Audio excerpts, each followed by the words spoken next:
Next অঙ্কটা আমরা করে নেব, খুবই ইজি অঙ্ক। এগুলো সব পঞ্চায়েত সেক্রেটারি এক্সামে এসছে বিগত বছর। এ বি সি একত্রে 550 টাকার বিনিময়ে একটি কাজ করতে পারে। এ এবং বি একত্রে কাজের 7/11 সম্পন্ন করে। সি এর প্রাপ্য টাকার পরিমাণ কত হওয়া উচিত? চলো স্টার্ট করা যাক।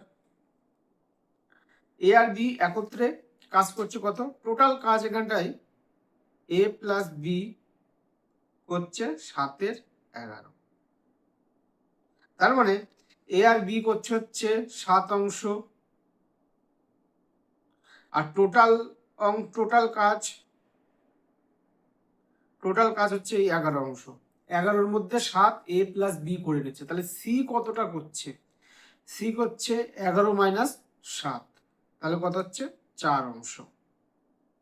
খুবই ইজি, দেখো তোমরা খুব মজা পাবে। 4 করছে।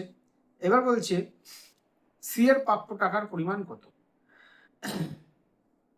এই যে 11, ঠিক আছে, 11 তো টোটাল আমরা বের করলাম। এই 11 জন্য কত টাকা পাচ্ছে? 550, তাই তো?